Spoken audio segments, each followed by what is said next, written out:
Bien, el último día estábamos hablando de la violencia intrafamiliar y para resumirles algo, eh, habíamos dado una definición la más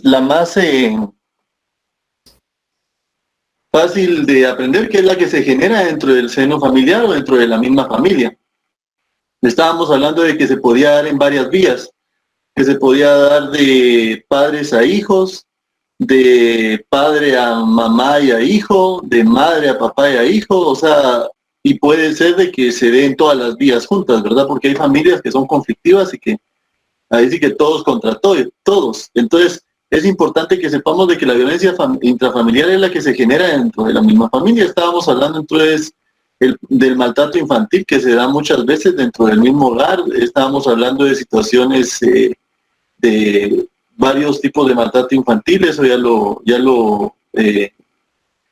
vimos en la lección anterior. También estuvimos viendo lo que es el hecho de que la mayoría de violaciones que se dan en contra de los niños desde el punto de vista sexual y de abusos sexuales que se dan es dentro del seno familiar, y muchas veces son personas cercanas y de la misma sangre, ¿verdad? De la misma familia. Y hablábamos de cómo puede afectar también a los niños el hecho de estar viendo violencia, aun y cuando a ellos no se les agreda físicamente, pero psicológicamente el hecho de estar viendo a papá y a mamá peleando es una forma de vulnerarlos psicológicamente a los niños. Entonces vamos a hablar ya en conclusión de lo que es el maltrato infantil, sobre las consecuencias, y vemos de que la causa del sufrimiento de todos los niños y las familias pueden tener consecuencias a largo plazo. El maltrato causa de alguna manera estrés y que se asocia hacia los trastornos que se van dando en el desarrollo de la persona, ya sea tarde o temprano, pero que le va a afectar a la persona que está siendo maltratada. Y en este caso estábamos hablando de la niñez. Los casos extremos que vemos nosotros pueden alterar de alguna manera el desarrollo nervioso, cognitivo de la persona, y de alguna manera les puede afectar en algo que también hablamos mucho en la sesión anterior, que es la autoestima, el autovalorarse.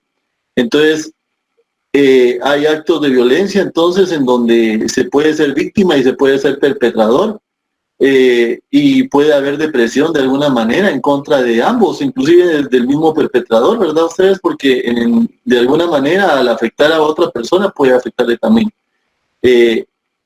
Hay comportamientos de alguna manera, muchas veces como consumo de tabaquismo, de alcohol, de drogas en general.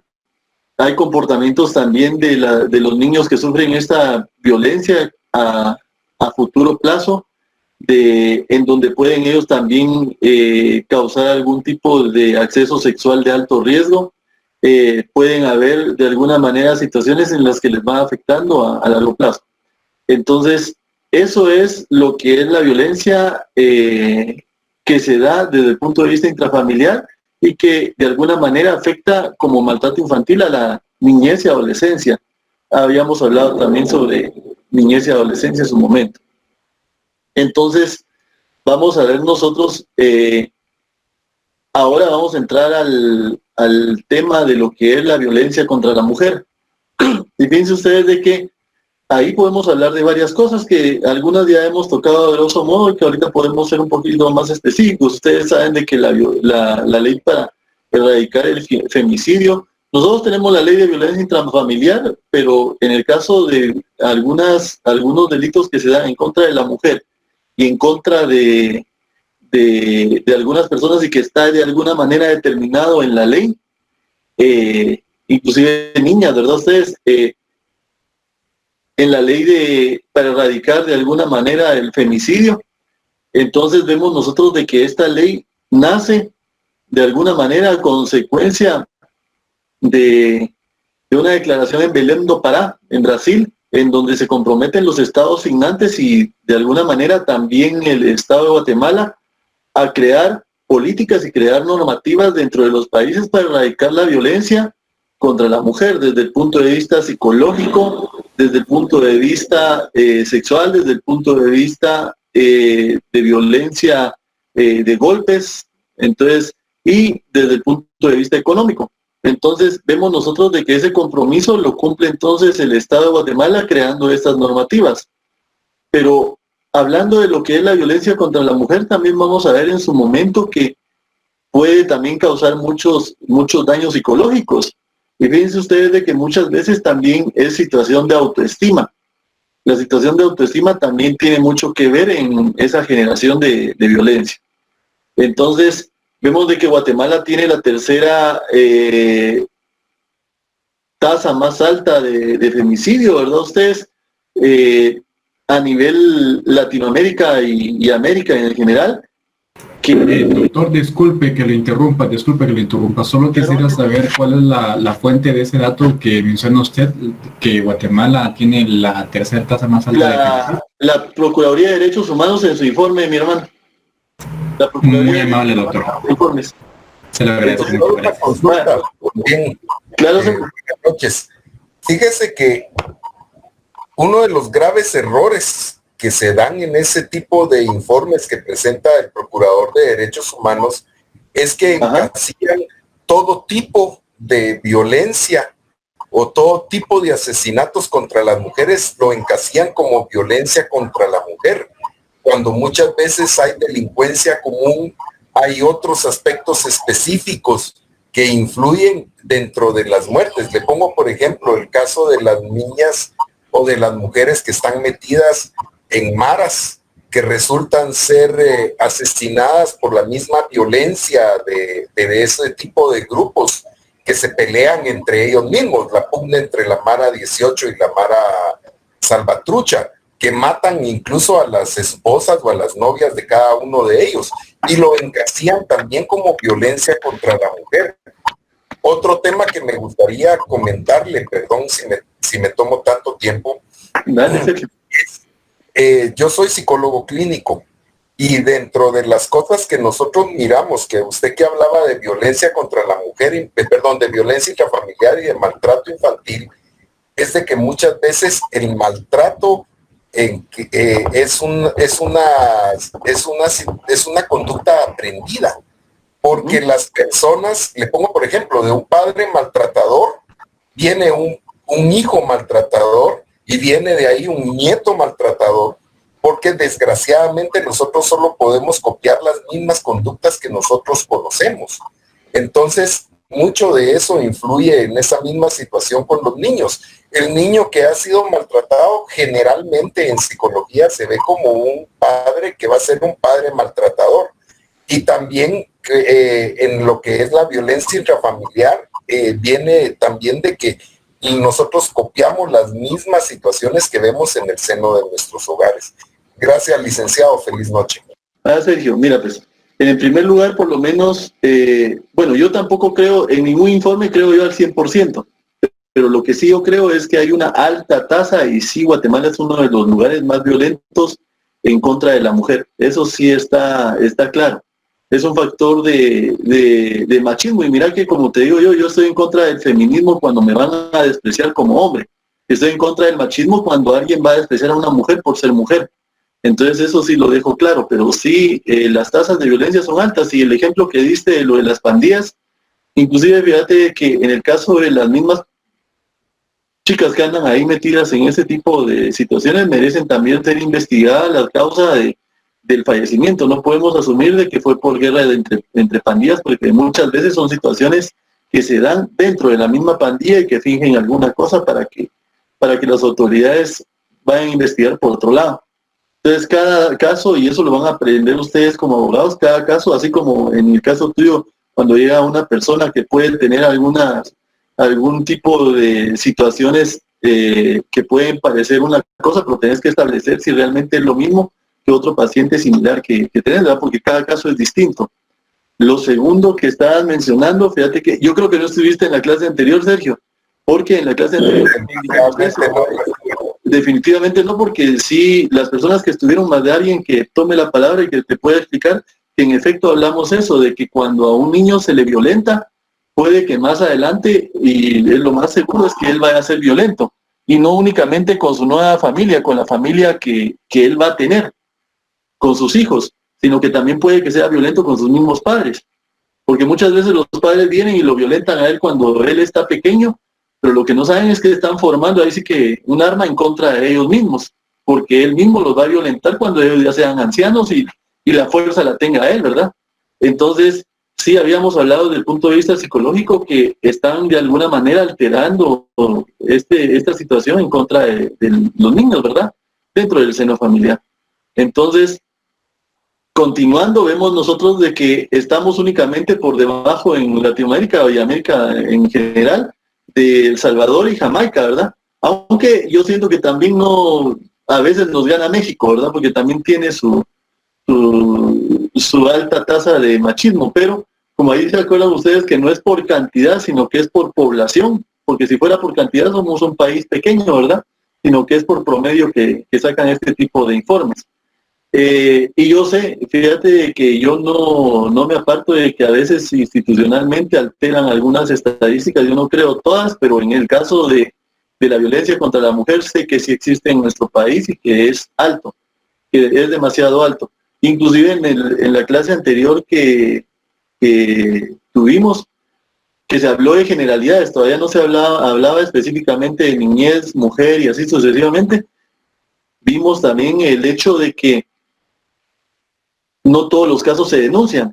Entonces, si nosotros hablamos de un promedio de los casos que se denuncian, vemos que hay una alta tasa de violaciones en Guatemala, pero no todos los casos son denunciados.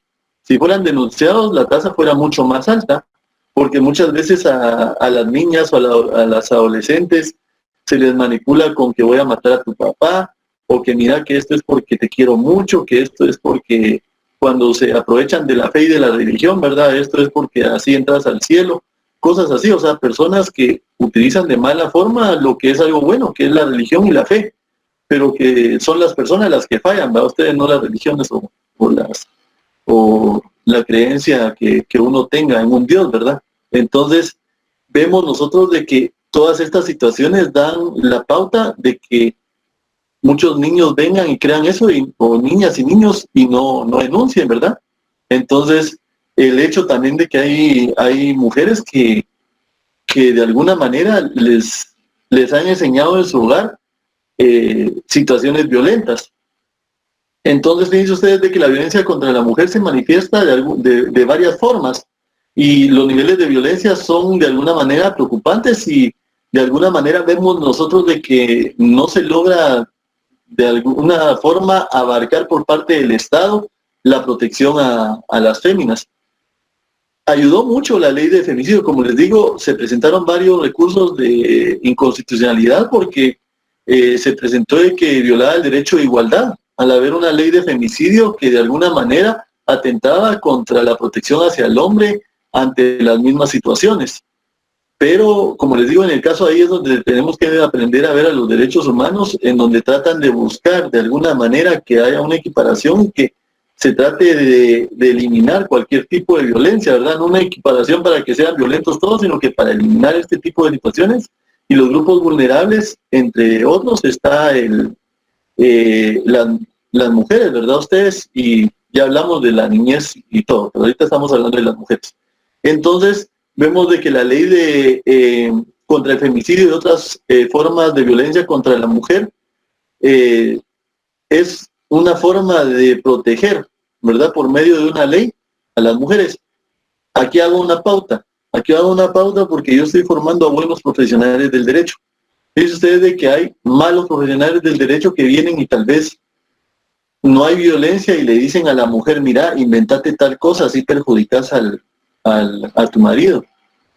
Y no sabiendo ustedes de que por lo menos en el caso de una mujer que plantea una denuncia, sea cierta o no, después la mujer puede que se arrepienta, así como se hace en la ley de violencia intrafamiliar, que sí se da la pauta de poderse detectar, pero en el caso de esta, se sigue de oficio.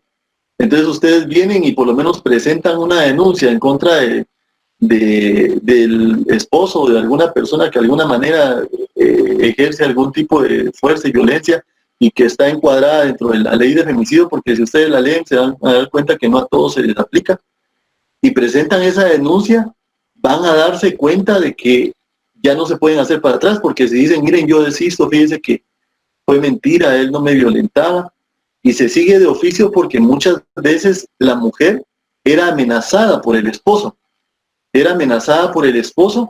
para que de alguna manera fuera a retirar esa denuncia. Entonces, en vista de que se daban esos casos aquí en Guatemala, pues se decidió de que era un delito perseguido de oficio, entonces retiran la denuncia, igual se sigue. Y muchos de esos vienen y tienen que haber de alguna manera prisión en contra de la persona. E implica de que de repente si fue mentira, pues yo les digo, ahí está la antítesis, ¿verdad? O sea, yo les estoy diciendo, hay que saber aplicar las denuncias, porque cuando una mujer es violentada, que denuncie, y hay que decirle, mira, no te aguantes porque este golpe se puede volver en contra tuya y después va a ser tu vida la que te van a quitar, no va a ser este simple golpe o las palabras hirientes y todo eso, ¿verdad ustedes? Pero cuando ya se denigra mucho a la persona. Entonces, pero el usar mal la ley, cuando por lo menos alguien de verdad no cometió una situación de estas en contra de una mujer, después la mujer se arrepiente, el esposo, por ejemplo, si fuera el esposo, está privado de libertad, no le puede dar manutención para sus hijos porque está privado de libertad, ¿verdad? Y ella se arrepiente y dice, no pasó. Entonces, lo que yo les estoy diciendo es que es una ley muy delicada que si se usa en mala forma, que muchos la han estado usando de mala forma, puede perjudicar no solo al que denuncia y que se va a ir a la cárcel, sino a la misma familia por una mentira, ¿verdad ustedes? Y como les digo, lastimosamente hay muchos casos en los que se denuncia sin tener de alguna manera realmente un fundamento de que sea parte de eso y se inventan cosas. En la clase anterior les di un caso en donde inventaron una denuncia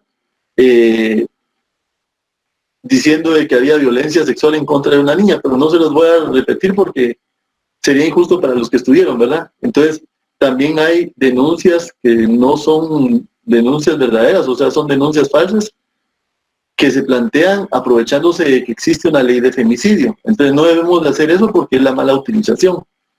Y se puede revertir, un buen abogado puede revertir eso, ¿verdad? Pero se debe utilizar las leyes como son y con ética. Entonces, los abogados tenemos que actuar con ética y con la verdad. Entonces vemos nosotros de que en el caso del Ministerio Público la violencia contra la mujer puede ser hasta el 63% de las denuncias recibidas, pero ustedes saben de que de alguna manera no todos los casos son bien perseguidos y todo para poder presentarlos.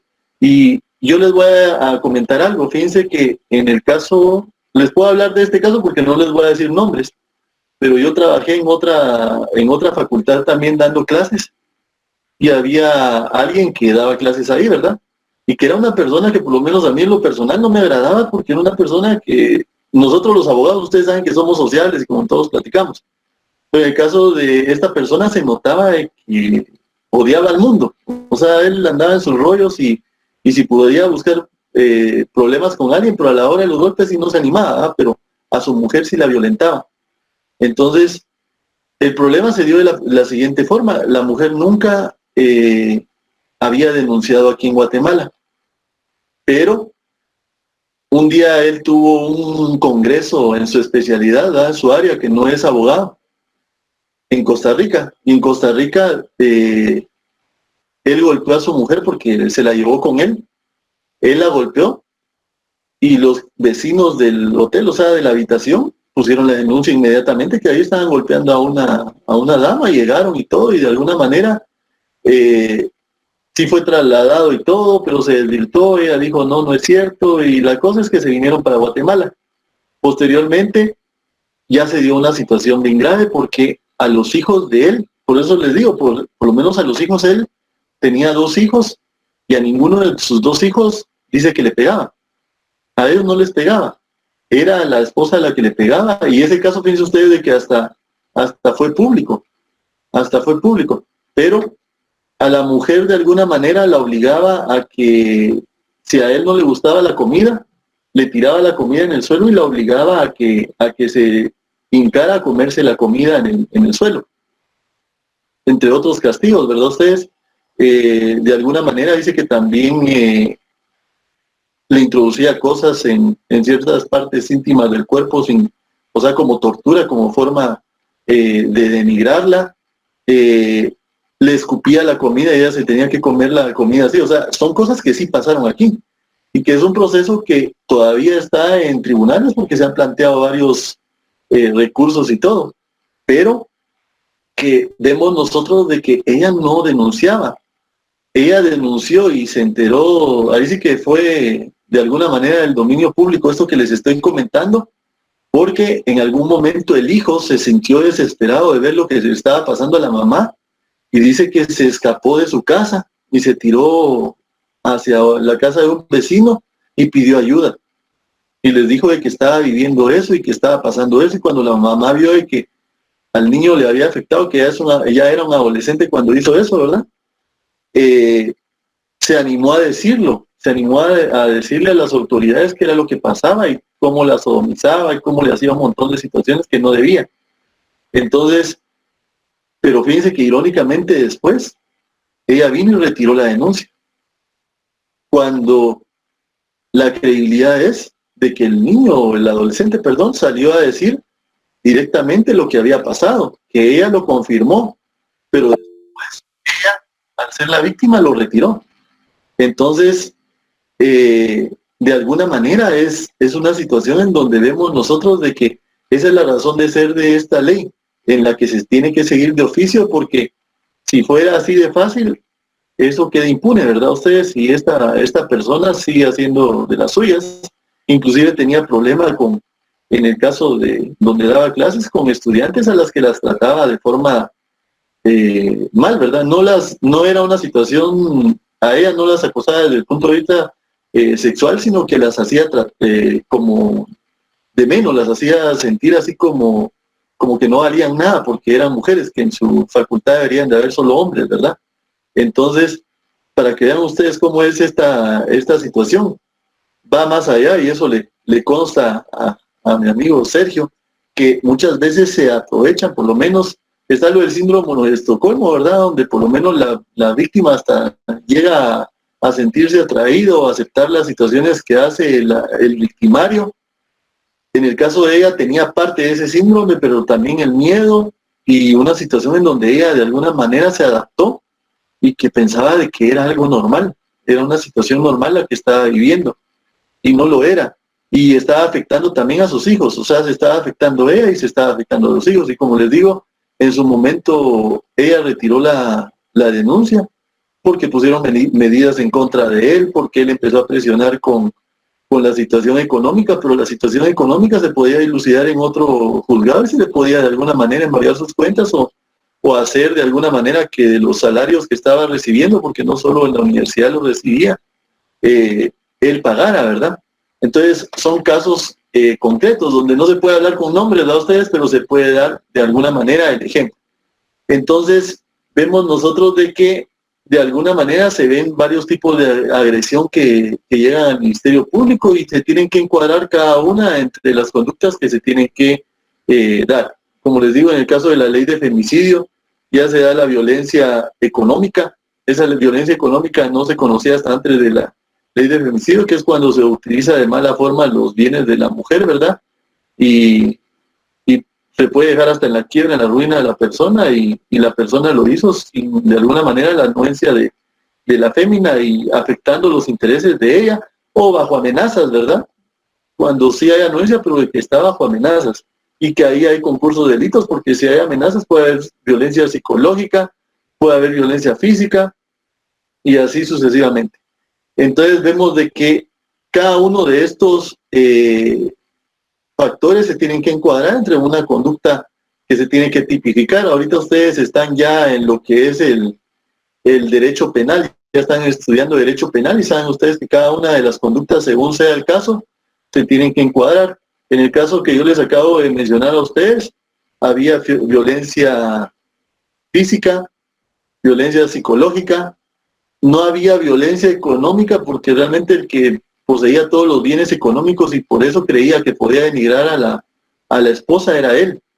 Ella creo que era de muy escasos recursos, entonces no era violencia económica de alguna manera, pero ahí, como les digo, es donde se va encuadrando, pero que de alguna manera la gravedad. Y si había violencia sexual, porque de alguna manera ella era violada y aparte de todo, como les digo, podía llegar a ser sodomizada o le hacía varias cosas, o sea, la denigraba.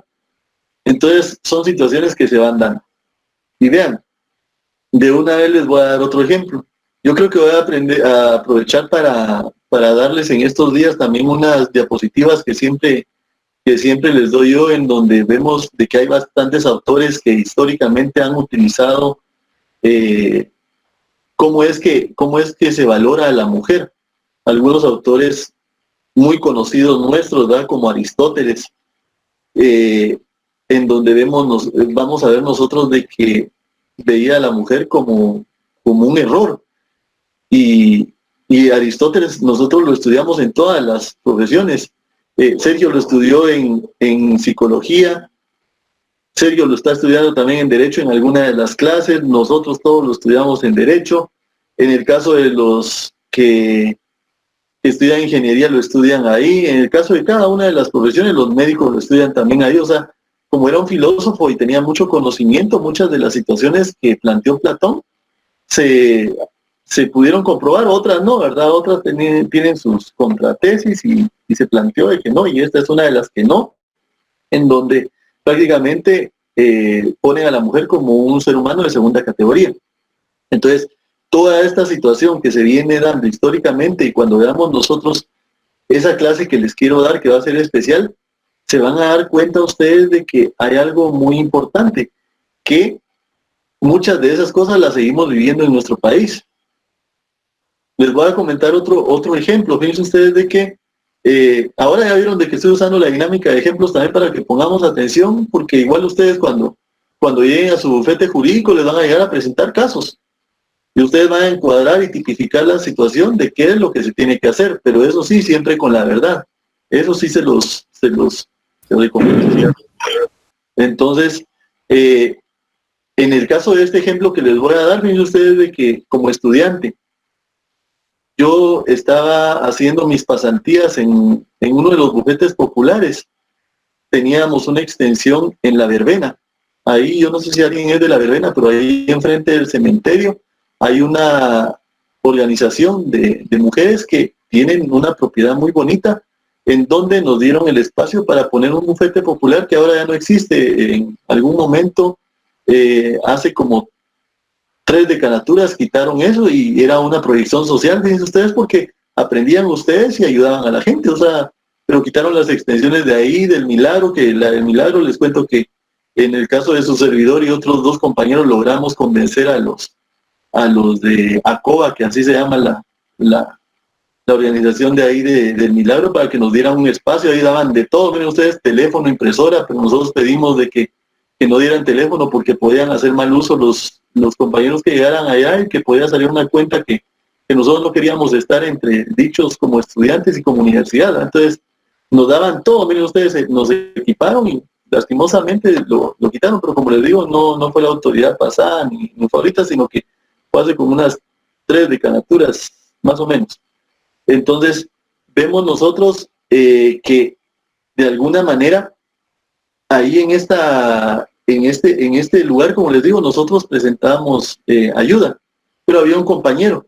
Miren ustedes, o sea, estábamos ahí, pero había un compañero que llegaba a hacer las prácticas con nosotros. Entonces, las prácticas las hacíamos los sábados, porque en el caso nuestro, por lo menos de 3 compañeros, tuvimos que abrir varias extensiones y aparte de todo nos pusieron a hacer la práctica. Entonces, de lunes a viernes hacíamos lo de la extensión y la práctica se hacía el sábado. Entonces, había un amigo que les va a parecer gracioso, pero yo les voy a contar cómo son las situaciones, ¿verdad? Llegaba y nosotros entrábamos a las 7, él llegaba desde las 6:10, 6:20, y era cierto porque cuando alguno de nosotros por el tráfico nos íbamos más temprano, lo encontrábamos ahí. Él firmaba el libro como era, ¿verdad? Que él llegaba de primero y a la hora que él llegaba, antes de las 7. Pero colocaba, ahí sí que consignaba, porque la palabra para nosotros los abogados cuando escribimos, ¿verdad? Consignar. Él consignaba que se iba a las 3 de la tarde, que era la hora de salida, cuando en realidad muchas veces se iba a las 10 de la mañana, lo más a las 11, pero él consignaba de que se iba a las 3 de la tarde y decía, mire, muchas, si viene algún usuario y hoy me toca a mí, me pasan al primero a mí porque yo me tengo que ir. porque no ven de que me salió lo de una escritura y un amigo me va a prestar el protocolo. Como les digo, éramos estudiantes todos, ¿verdad? Estábamos haciendo práctica, ninguno era abogado. Entonces, que tengo que ir a medir tal terreno. O sea, siempre había una mentira distinta. Entonces, nosotros le decimos de otra manera en la facultad, pero estoy dando clase, no lo puedo decir, ¿va? Siempre había una mentira distinta. Entonces, nos causaba gracia. Entonces, un día le dijimos, bueno, inclusive fíjense ustedes que le hacíamos bromas. Como por ejemplo, un día, ya a ese nivel, cuando ustedes ya están haciendo las prácticas y ya cerraron, ya por lo general ya andan su mochila o su ataché, lo que sea que ustedes usen, lleno de leyes porque ya están estudiando para su privado. Entonces aquí la cargaba su mochila y nosotros veníamos y tomábamos unas piedras que habían dentro de esa propiedad porque tienen un jardín muy bonito, las envolvíamos en periódicos, se las metíamos en su mochila y no se daba cuenta, se iba con sus piedras hasta cierta parte de Oriente, porque aquel era de Oriente, ¿verdad? Bueno, de algún municipio de Jutiapa. Entonces, nos parecía gracioso porque él se daba cuenta de que llevaba las piedras hasta que llegaba allá, pero entonces le dijimos, o nos decís qué está pasando, o vamos a decir que vos te vas temprano, porque todos tenemos que estar aquí, mano. A nosotros por lo menos todos tenemos algo que hacer y tal vez estar con la familia, y no es justo que vos te vayas y no sabemos ni por qué, y ya tus mentiras ya no te las creemos. Entonces nos dijo, ahí viene lo gracioso, ¿ah? Lo que pasa, fíjense muchachos, que yo tengo mi novia y me dice que si yo no llego a cierta hora el sábado ya no me va a dar nada. Entonces yo voy. Entonces esa era la prisa de él, ¿verdad? Pero les voy a comentar que a futuro, ahora adelantemos unos, 4 años ya graduados todos, ¿verdad? Los de esa promo. Nos invitó como a 4 personas de los que íbamos ahí a hacer esas pasantías, que éramos como 20. Pero nos invitó a 4 y llegamos a su casa. Y cuando estaban sirviendo la mesa, nosotros queríamos ayudar, ¿verdad? Poner todo y todo. Y nos dijo, no, siéntense tranquilos. Entonces nos sentamos así como que regañados, ¿verdad? Porque como era casa ajena. Entonces, cuando sirvió ya la esposa, dijo, bueno, comamos, pero ella no se ha sentado. No, ella va a comer después y sola. ¿Y por qué? Porque primero comemos nosotros los hombres y ella que coma después sola. Entonces vinimos nosotros enfrente de él, ¿verdad? En ese entonces no existía la ley de femicidio, solo la de violencia intrafamiliar. Le dijimos, mira, denuncialo, o sea, no te dejes, o sea, enfrente de él, siendo amigos, ¿verdad? Pero porque no lo vimos algo adecuado. Porque inclusive hizo un comentario, y lo peor es que sí era cierto, en donde dijo de que por lo menos a la mujer se le tenía que pegar por lo menos 3 veces a la semana para que fuera feliz. Entonces cuando dijo eso, mira, eso, o sea, no te puede estar pegando, o sea, eso es un delito, denunciarlo. Pero como les digo, en ese entonces por la ley de violencia intrafamiliar, para erradicar la violencia intrafamiliar. Entonces, fíjense ustedes de que en un rato que él se levantó, sin que nosotros ya dijéramos nada, ya se acercó y dijo, fíjense ustedes de que yo les voy a comentar algo. Desde que aquel, no les voy a decir nombre, ¿verdad? Me trata así, yo ya siento que tengo un hombre, porque yo antes sentía de que no, era muy aguado, o sea, yo no sentía que fuera un hombre.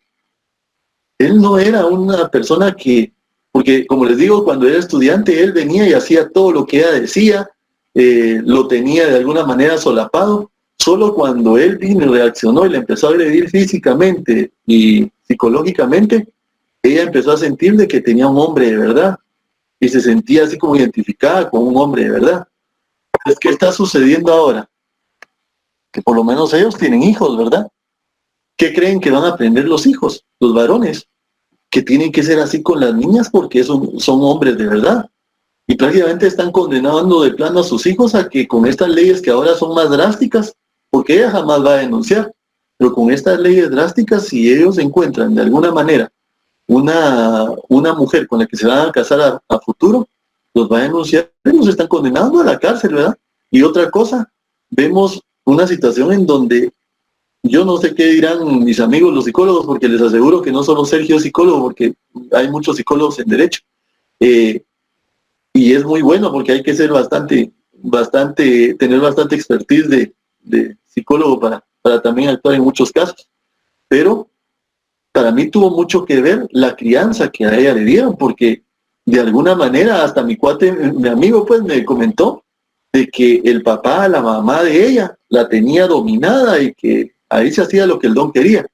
Entonces, de alguna manera, vemos de que le dieron al padre, o sea, el padre le dio a ella la pauta de que tenía que conseguir a un hombre que la golpeara y que la hiciera sentir menos para que fuera de verdad hombre. ¿Me entienden? Entonces, la familia al principio no lo aceptaba a él, ya después él era el rey de la familia, o sea, porque él era así, ¿cómo les puedo decir yo? Él era hombre, él era macho por el hecho de ser violento.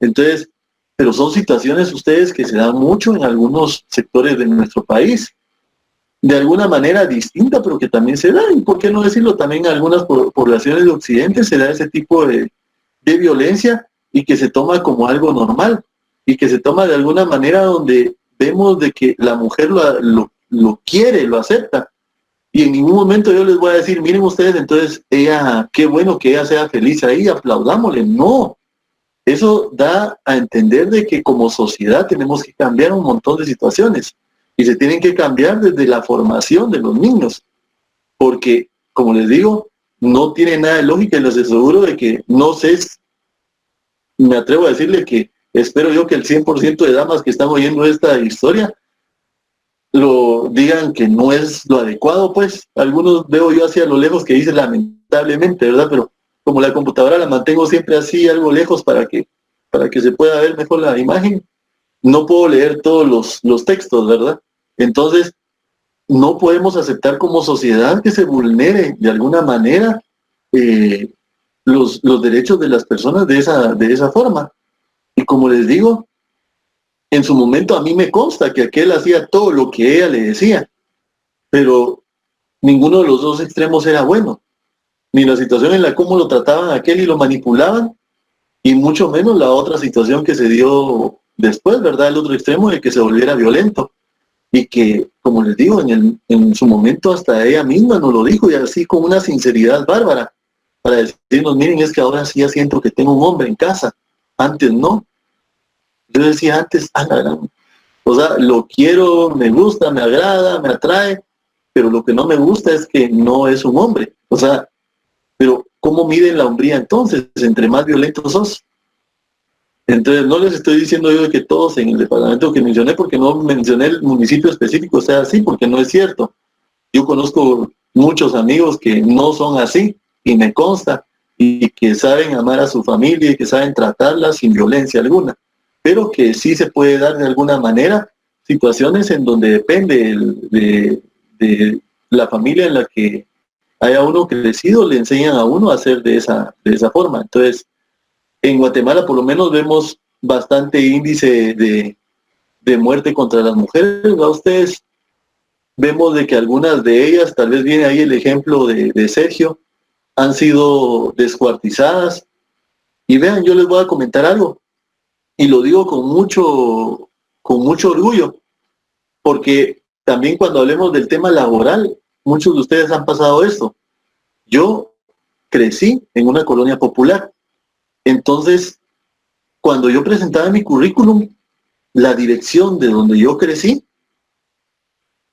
jamás me daban trabajo, porque pensaban de que por ser de esta colonia, yo era pandillero, que yo iba a llegar a delinquir, y eso es delicado, ustedes, porque así que la pobreza no lo hace a uno delincuente o el lugar donde uno viva, porque hay gente que puede vivir en algún lugar y no vivir tan en pobreza que digamos, ¿no? Pero eso no lo hace delincuente, y yo tenía amigos que inclusive me decían, vos ponés la dirección de mi casa, pero ¿por qué voy a poner la dirección de tu casa si yo no vivo ahí? A mí si alguien me contrata, que me contrate con la dirección de la mía, ¿verdad? Porque también, por lo menos, como les digo, vivía en una colonia popular, pero tal vez tenía el respaldo de que si yo no encontraba trabajo, sí me apoyaban para yo seguir estudiando, ¿verdad? Pero vemos nosotros esa situación. Entonces, al yo crecer en una colonia popular, conocí muchas personas que se terminaron enrolando en situaciones de pandillas. Entonces, hubo una señorita que fue una de las primeras que apareció descuartizada en nuestro país, que ella era para mí era una niña muy dulce. Inclusive llegaba a jugar, cuando estábamos nosotros jugando básquetbol con los amigos, ella llegaba a pedir juego, pero cuando vimos de que empezaba a andar con pandilleros, le dijimos que mejor ya no, porque ninguno de nosotros nos gustaba esos rollos de pandillas y que no queríamos que nos dieran a balear por culpa de los rollos en los que andaba ella, ¿verdad? Y hasta ella misma, como nos apreciaba, lo comprendió. Pero a ella se le ocurrió cambiarse de pandilla, ¿verdad? Entonces, una semana tenía de haberse cambiado cuando apareció descuartizada. Entonces, la pandilla a la que ella pertenecía anteriormente, no desquitándose de la pandilla posterior, sino que desquitándose de ella por haberse cambiado, de alguna manera la desmembró y dejó partes de ella, de su cuerpo, desde Carolingia, pasando por varios lugares de la San Juan, llegando a la zona 1, inclusive una parte en el 3, o sea, todas sus partes de su cuerpo por todos lados. Y ustedes saben de que por medio de estudios de necropsia, los médicos forenses pueden determinar si a una persona la desmembraron viva o muerta, y a ella se determinó de que había estado viva cuando la desmembraron. O sea, no estaba muerta cuando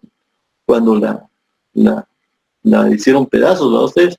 Entonces vemos de que esa es una forma de violencia también. O sea, vean, los ejemplos que yo les puedo dar son ejemplos en los que yo no les puedo dar nombres, pero que son ciertos. No les tengo que estar inventando cosas, ni son cosas vistas en la tele, son la realidad, son nuestra realidad. Entonces vemos que es importante que como profesionales del derecho en formación y que estamos formando, por eso es que les digo que yo soy bastante exigente para la entrega de trabajos, que me gusta que estemos rectos y sabiendo cuáles son nuestras responsabilidades, pero también dentro de nuestras responsabilidades es saber proteger a la persona como tal y saberla defender con la verdad y saberle asesorar, ¿verdad? Ustedes con ética profesional. Entonces, vamos a ver. Todavía puedo dar otro ratito.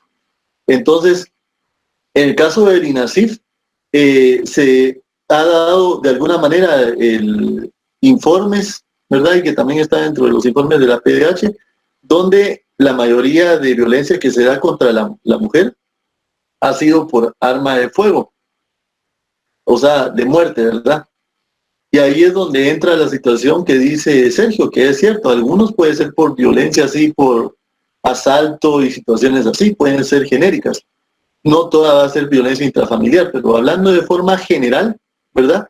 En el caso de la violencia general contra la mujer, que es importante que la veamos también, inclusive fuera de la familia, vemos nosotros de que es demasiado alto el índice de violencia.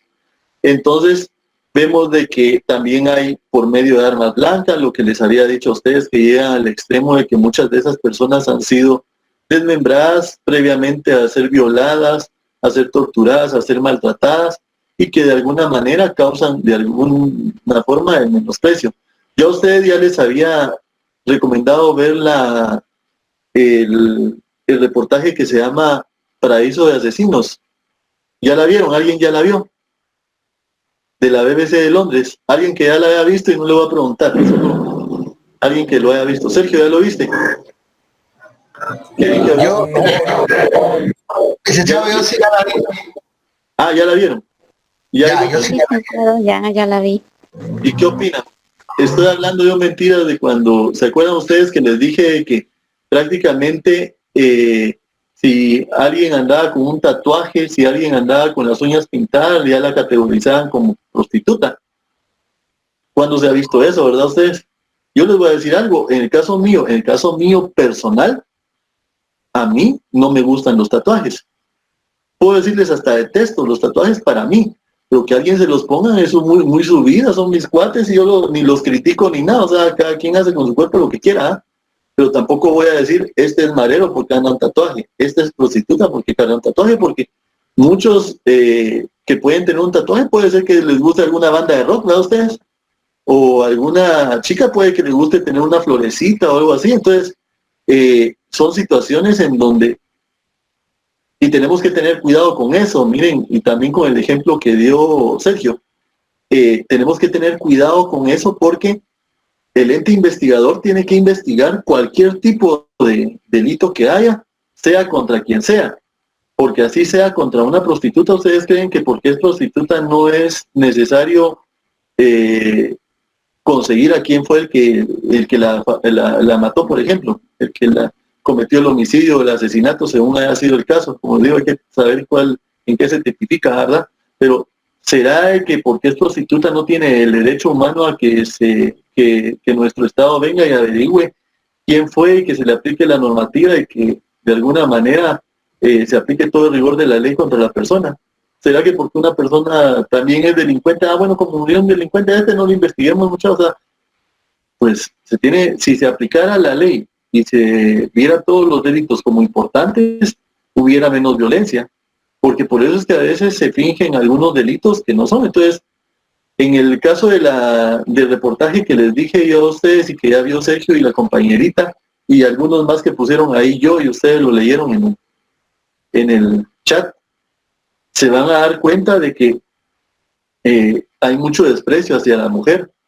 Hay el caso de una niña, ¿verdad? De una adolescente en Petén. Se dieron cuenta ustedes de que antes, y qué importante el analizar cada una de las leyes, antes existían en el Código Penal de alguna manera un eximente para la cárcel para alguien que haya violado a una persona. Entonces, hagan de cuenta de que yo vengo, y como ejemplo, ¿verdad? Vengo y violo a fulanita de tal. Entonces, antes en el Código Penal decía que si yo me casaba con esa fulanita de tal, yo era perdonado del delito de violación. Ahora veamos. Esto que fue presentada un recurso de inconstitucionalidad en contra de ese artículo y le dio lugar la Corte de Constitucionalidad, porque violentaba varios derechos y entre otros el de dignidad humana. Y les digo por qué. Porque si fulanita de tal se casa conmigo, entonces si yo tengo el poder económico, imagínense ustedes, yo fuera del crimen organizado, obligo a que la familia me permita casarme con ella o a ella, y le digo, mira, o te casas conmigo o mato a tu familia, y ella se va a casar conmigo. Entonces yo sé que estoy fuera de la cárcel prácticamente. Pero entonces, fulanita de tal, ¿qué es? ¿Es un objeto? ¿No es una persona? ¿No tiene dignidad? ¿No es ser humano? Porque el Estado la está viendo como un objeto. Es como que ustedes entren a una pastelería y hagan esto al pastel, ¿ve? Ya lo manoseaste, ya lo lamiste, ahora lo pagás. O sea, así era vista la integridad de la mujer. O sea, qué delicado, ¿verdad? ¿A quién de ustedes, caballero, les gustaría que a una mujer de su familia, a una mujer querida, amiga de ustedes, la trataran así? O sea, ¿quién está de acuerdo con esa ley? Alguien que diga, sí, era una muy buena ley, porque así si alguien violaba a alguien de mi familia, por lo menos se la llevaba. Yo creo que nadie. Entonces vean ustedes qué importantes son los derechos humanos y el derecho constitucional en este caso, ¿verdad? Que dentro de nuestro país, por medio de la Corte de Constitucionalidad, este delito se eliminó totalmente de la ley. Ahí sí que prácticamente cuando se elimina totalmente se abrogó, ¿verdad? Ustedes se abrogó totalmente de la normativa del Código Penal. Otra que estaba, que no sé si ya la hablamos, era la del adulterio, ¿verdad? Ustedes que solo la mujer cometía adulterio, pero esa en su momento la vamos a hablar, porque tal vez no viene al caso aquí. Tal vez ese cuando estamos hablando de situación de igualdad, ¿verdad? Pero en este caso que estamos hablando de violencia contra la mujer, el caso que vieron ustedes, los que ya vieron este reportaje en donde la muchachita fue prácticamente violada en el Petén y querían que se casara con esta persona y la empezaron a amenazar, los papás de verdad tuvieron el valor de decir, no, mi hija no es ninguna cosa, no es ningún objeto para que se la puedan llevar, y no dejaron que se casara con esa persona. Pero muchos de los casos en que han sido violadas y que estaba vigente ese eximente del delito, así fue como se salvaron los perpetradores. O sea, ¿y saben qué es lo que pasaba? Ahorita te doy la palabra, mi hermano. ¿Saben qué es lo que pasaba posteriormente? Que posteriormente a eso venía él y le exigía que se divorciaran y podía volverlo a hacer con otra persona. O sea, me caso con ella un tiempo, después la amenazo y que se vaya nuevamente, o le doy un billetillo y que se vaya para su casa. Y tal vez ya la dejaba con hijos y todo, ¿verdad? Se divorciaba y volvía a violar a otra mujer porque sabía de que iba a estar eximido de eso. Mi amigo, ¿qué me vas a comentar? El que no me parece tu nombre. Licenciado, buenas noches, mi nombre es Byron Calderas. ¿Qué tal, Byron? Solo para comentarle, yo soy de Jutiapa y en ocasiones pues aún se da, tal vez fuera de la ley, se da esto de pues de casar a las niñas, ¿verdad? Que son pues o violadas o han tenido relaciones sin su mayoría de edad. Yo incluso tengo un primo de que tuvo relaciones con la novia, digamos. Él tenía como 23, ella tenía como 16, y le dijeron los papás, mira, o te casas o te denunciamos, ¿verdad? Te metemos a la cárcel. Entonces le tocó que casarse para no ir a la cárcel, ¿verdad? Que pues creo que todavía se da esta situación, como la niña esta de Petén, que yo sí había el reportaje, y sí me pareció muy valiente de parte de sus papás decirle, no te cases, vos no sos un objeto, algo así, ¿verdad? Y pues no la dejaron. Y como le digo, en este caso, pues en Jutiapa aún se siguen dando este tipo de cosas.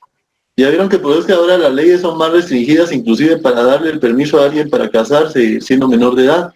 Pero es todavía un poco diferente, ¿verdad, Byron? Porque en el caso de tu primo era el novio de la chica, y ella le dio su anuencia, aunque ya sabemos ahora de que ya hay más restricción y todo para lo de las anuencias, y ella tenía 16 años, si tuviera menos todavía es más grave todavía.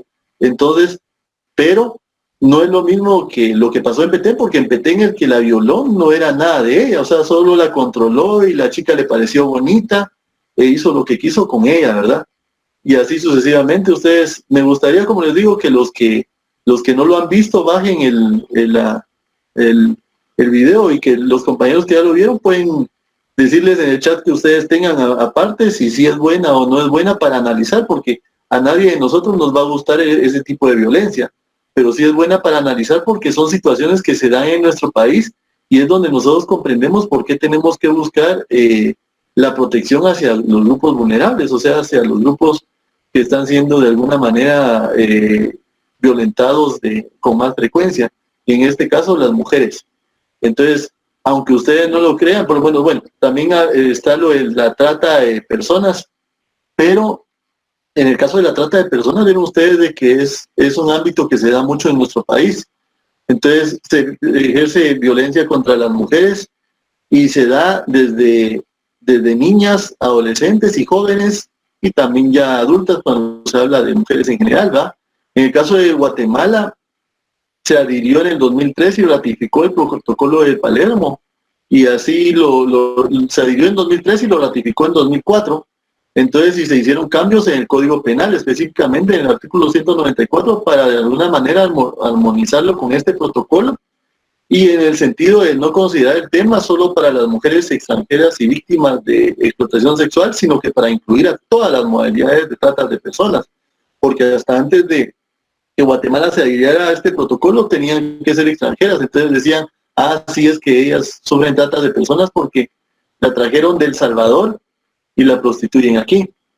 Y vean ustedes, ahí tengo otro caso, pero ese caso todavía me da tiempo, da 5 minutos más. Hoy sí me extendí, siempre les doy 40 minutos, ¿no? A ustedes, pero ya que hay bastantes ejemplos, se los voy a dar.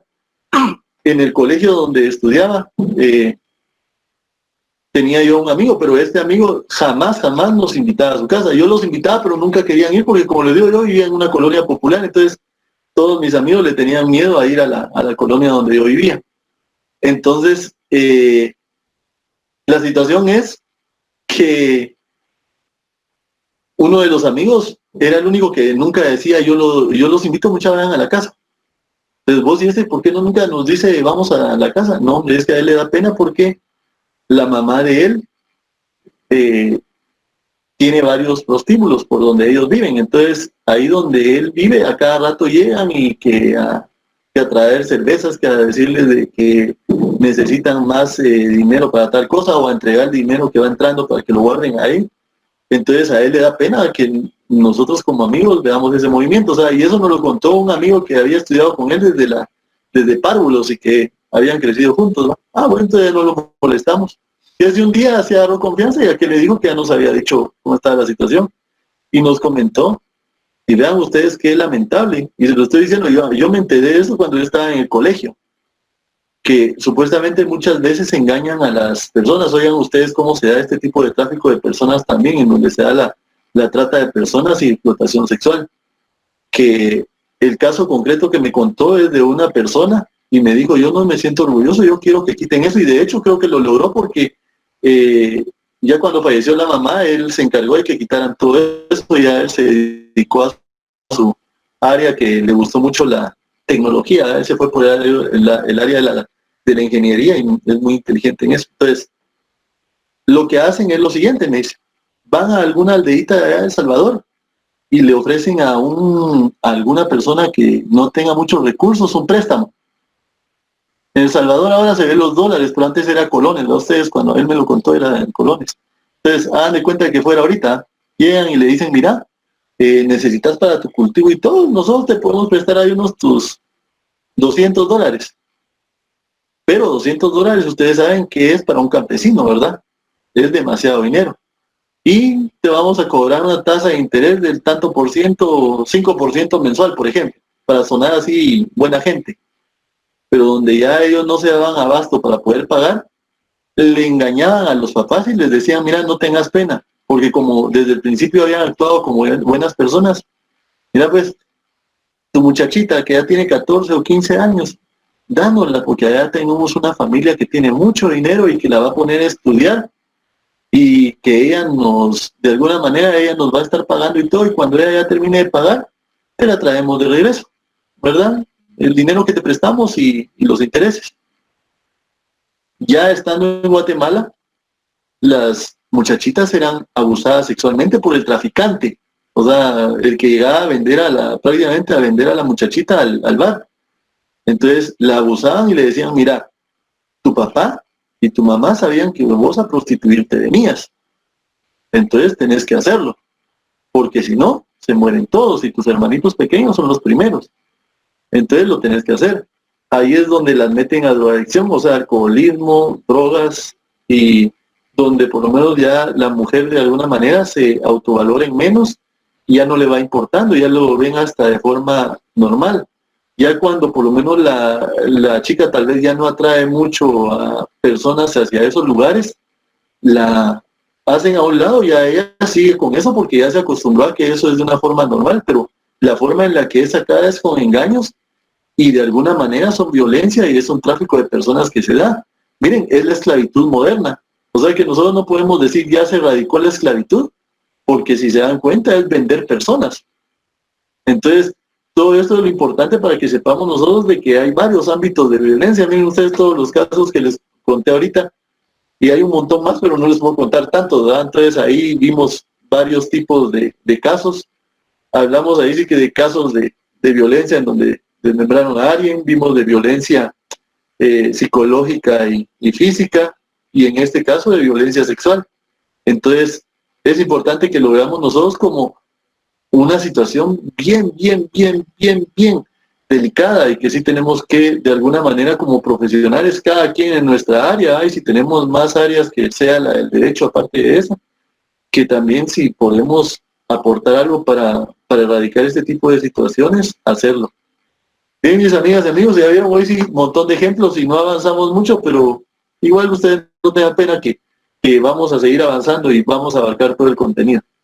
Entonces, ahí se acuerdan de que, miren, un tip que les voy a dar es que por lo menos lo que ustedes están haciendo de trabajo, que ya me van a entregar su trabajo y que ahí se acuerdan que no se pueden atrasar, pónganlo ahí en el chat que ustedes tengan de compañeros, en el chat de WhatsApp, coloquen ahí de que no van a entregar el trabajo en otra fecha, que no se las acepto, que en la fecha que dijimos. Entonces, de lo del trabajo, de esa parte del libro que ustedes están leyendo, también es parte del examen y lo que les estoy dando aquí en las clases, ¿oyeron? O sea, que les está sirviendo el trabajo para también de una vez ir estudiando para su segundo parcial, y lo que yo les estoy dando en clases también es parte del segundo parcial. Porque como les digo, tengo que también abarcar el programa y lo del libro. Les deseo éxitos y todo lo mejor. Feliz noche, bendiciones y a cuidar a la familia. Gracias. Mire, Contame, Sergio. usted ya vio una película que se llama La Ciudad de Dios, que aunque no es guatemalteca, es la historia de las pandillas en Brasil, que en Latinoamérica esa película es muy interesante porque es basada en hechos reales. que habla sobre una de las, allá les llaman, son los barrios más pobres, las favelas. Las favelas. Que es la historia de una de las favelas. Se llama, como le digo, Ciudad de Dios. Es muy interesante para verla, para que la mire. Y ahorita ya conseguí el que nos dio del paraíso de asesinos. Ajá. Y yo hoy le prometo que lo voy a ver qué tal me va. Pero le comento que ese es casi la misma situación, porque en todos los países de Latinoamérica tenemos casi la misma idiosincrasia. Y es cabalmente en esa situación de que los niños, lo único que ven ahí es el querer llegar a ser pandilleros para poder entrar en ese mismo ritmo de vida, ¿verdad? Y les digo que es lo que venden por lo menos los pandilleros. Por lo menos lo que le ofrecen a uno cuando uno vive en un lugar así es, mira, pues vas a tener dinero, vas a tener a las mujeres que querrás, porque las chicas se enamoran, y es cierto, porque hay algunas mujeres, no todas, ¿verdad?, que se enamoran del que es líder, ¿verdad? Y no les importa que sea líder porque sea violento y todo, pero se enamoran por el liderazgo. Entonces, esa es la situación que dice, bueno, voy a tener dinero, voy a tener comodidades, voy a tener mujeres, entonces me voy por ese lado, si es el lado más fácil y ni siquiera tengo que estudiar, no tengo que hacer un sacrificio para lograrlo. Entonces, tenés razón, y fíjate que yo creo que ya vi esa película, pero no la vi completa, pero sí ya la vi. Nos la dieron en una conferencia que vinieron a dar vale la redundancia, unos conferencistas que no eran de Brasil, pero sí la usaron de ejemplo, pero para hablar de lo que es de adolescentes en conflicto. Entonces sí, ya vi parte de esa película. La falta de oportunidades, ahí también enfocan mucho la falta de oportunidades y cómo se hace esa división, ¿verdad? Ustedes como las favelas, esa área, es como ver las invasiones que tenemos aquí en algunos lados de nuestro país. Entonces, y son lugares donde entrar cuesta y salir mucho más, ¿verdad? Por todas las situaciones que hay ahí adentro. Es muy violento. Pero muchas gracias, Sergio. Voy a verla completa. Gracias, licenciado. Pase feliz noche. Bueno, feliz noche. Bendiciones.